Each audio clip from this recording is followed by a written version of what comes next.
Bonjour chères étudiantes et chers étudiants. Nous allons maintenant nous consacrer à savoir ce que c'est qu'un grand récit de légitimation. Comme j'ai dit dans la capsule précédente, cette expression renvoie à Jean-François Lyotard, La condition postmoderne, qui a publié en 1979 un livre qui est devenu un best-seller sur finalement la condition du monde contemporain, et ce livre représente un rapport qui a été fourni au gouvernement du Québec. Alors, Jean-François Lyotard réfléchit à la modernité. Et que dit-il de la modernité? Il dit que la modernité repose sur deux éléments. L'émancipation du sujet rationnel. Cela veut dire que par rapport à une société aristocratique où les gens vivaient dans une société stable où chacun avait sa place et où chacun devait être soumis à la hiérarchie, à partir du siècle des Lumières et après au XIXe et au XXe siècle, le sujet, les individus, ont eu pour but de se développer eux-mêmes, de se développer par la raison, c'est-à-dire par la capitalisation de différents savoirs, et notamment des savoirs scientifiques, philosophiques. Le but était évidemment de faire progresser l'humanité vers un développement meilleur pour l'individu et vers une société meilleure.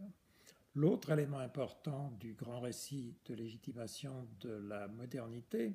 c'est celui qui, à partir de Hegel, va se consacrer à voir quelle est l'histoire de l'esprit universel. Donc, développement du sujet rationnel et histoire de l'esprit universel sont les deux composantes qui reposent sur le grand récit de légitimation de la modernité, qui s'oppose au récit de légitimation d'un monde aristocratique qui, lui, se fonde sur le fait que les gens restent à leur place, savent quelle est leur place, et que cette place est immuable, et qu'elle changera peut-être dans l'au-delà, mais certainement pas sur Terre. Et on voit tout de suite que les idéaux de la démocratie,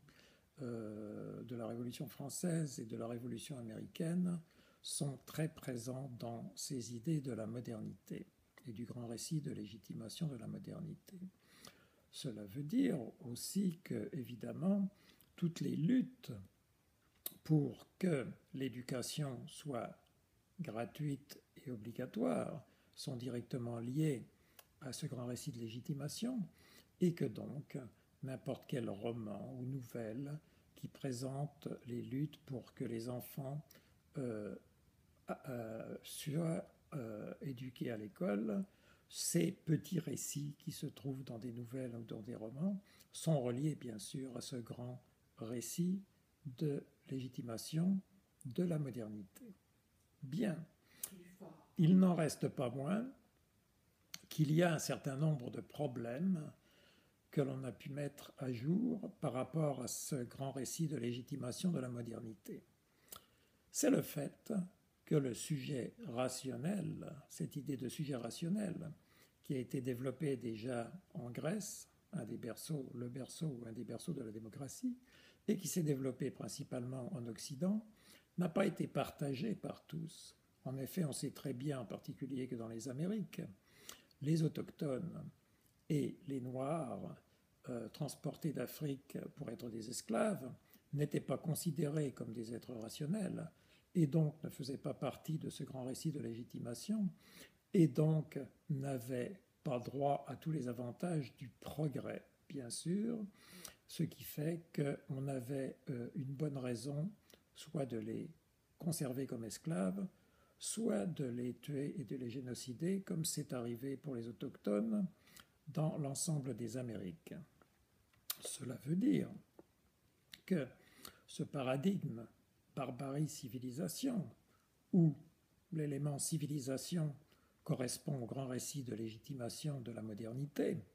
comporte aussi son négatif, c'est-à-dire le paradigme barbarie, qui lui aussi est inclus dans le grand récit de légitimation de la modernité.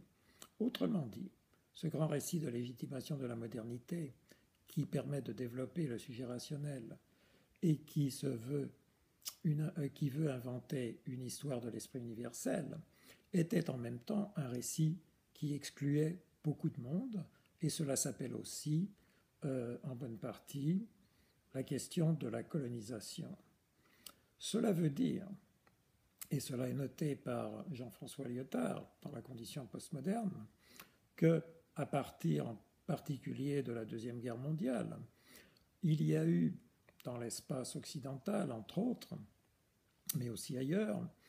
un vent d'incrédulité par rapport à la légitimation de ce grand récit de la modernité. Ceci a mené bien sûr à la décolonisation, mais ceci a mené à beaucoup plus que ça, parce que la Deuxième Guerre mondiale, ne l'oublions pas, c'est le moment où il y a eu Auschwitz, la Shoah, donc l'envoi des Juifs et des autres, des gitans, des handicapés, des résistants, etc., et des opposants dans les camps de concentration. Et cela a été fait par un pays civilisé, un pays où Goethe, Kant et tous les grands apôtres du grand récit de légitimation, Humboldt, etc., étaient nés et avaient développé leurs idées. Autrement dit, on s'est rendu compte qu'il y avait de très fortes contradictions du point de vue de ce grand récit de légitimation. En plus, n'oublions pas que les progrès de l'informatisation ont retiré un peu du pouvoir de l'humain sur les lois scientifiques en tant que telles, et qu'il y a une espèce de logique informatique qui fonctionne par elle-même. En tout cas, c'est comme cela qu'a été vécue l'évolution en partie vers la technologie, et que donc on arrive, c'est ce que souligne Jean-François Lyotard, à la condition postmoderne, à laquelle j'ajouterais à la condition postcoloniale aussi. Donc, on a repensé ce grand récit de légitimation de la modernité, et notamment, il a été repensé du point de vue de l'accès des exclus qui sont maintenant considérés comme des sujets rationnels. Alors, l'accès de ces exclus, bien sûr, les autochtones, les noirs, les métis, les gens du tiers-monde, c'est-à-dire que, en même temps, quand on est dans un pays d'immigration, le multiculturalisme, par exemple, est une manière de reconnaître la différence des autres, de ceux qui ont été exclus par le grand récit de la modernité, et une tentative de les inclure dans une postmodernité qui ne refuse pas la modernité, mais qui la déplace, qui la recycle, pour permettre à ceux qui ont été marginalisés de pénétrer un certain nombre de centres de pouvoir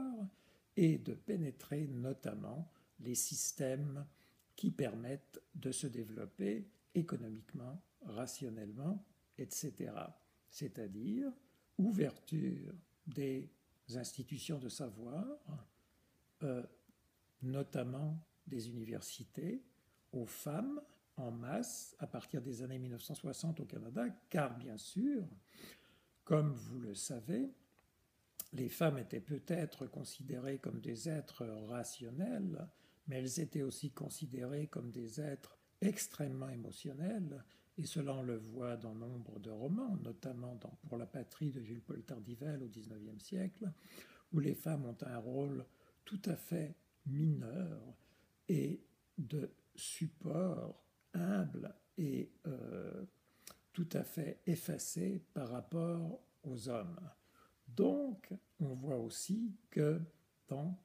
ce recyclage des récits de la modernité dans le monde postmoderne, postcolonial, a permis aux gens qui étaient exclus d'un certain nombre de circuits de pouvoir s'affirmer et de capitaliser les savoirs nécessaires pour prendre leur place dans ces réseaux de pouvoir. Autrement dit, il y a reconnaissance des exclus et reconnaissance véritable dans les faits que l'ensemble des êtres humains sont des sujets rationnels. Mais cela veut dire aussi que la grande histoire, la grande narrativité de l'esprit universel, évidemment, ne peut plus être tenue parce qu'il n'y a plus d'esprit universel qui était avant tout la manifestation finalement de ce que l'Occident avait réussi à atteindre de mieux au niveau des réalisations techniques, économiques et rationnelles.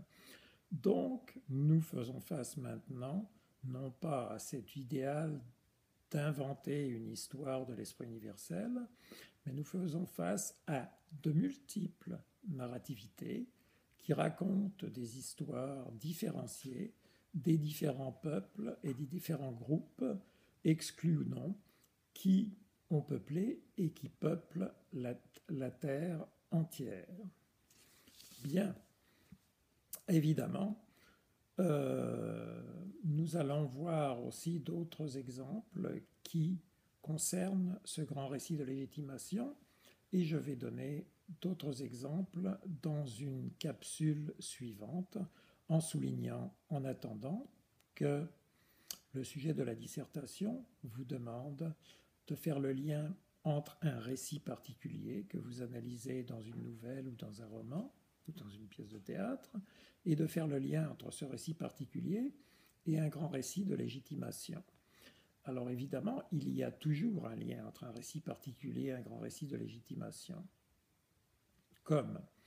je l'ai dit tout à l'heure, si vous prenez Jules-Paul Tardivel pour La Patrie, ou même La Nuit de Jacques Ferrand, on voit dans les deux cas que les femmes ont des rôles extrêmement mineurs. La femme du héros Clivet, Franck François, dans La Nuit de Jacques Ferrand, on dit d'elle que c'est en dormant qu'elle m'était indispensable. Ça veut dire qu'elle n'a pas un rôle extrêmement actif. Et une des autres femmes qui est dans le roman, c'est Barbara, une immigrante noire, qui pour survivre fait la prostitution. Autrement dit, on voit que ce récit donne une position tout à fait mineure ou inférieure aux femmes, ce qui correspond au grand récit d'exclusion des femmes qui commence à être mis en place par Platon et ce récit, d'ailleurs, est dénoncé, comme je l'ai souligné dans l'autre capsule, par Louki Bersianic dans Le pique-nique sur l'Acropole. Donc nous allons analyser plus en détail ces éléments-là dans la prochaine capsule. Donc je vous souhaite une bonne lecture et je vous remercie.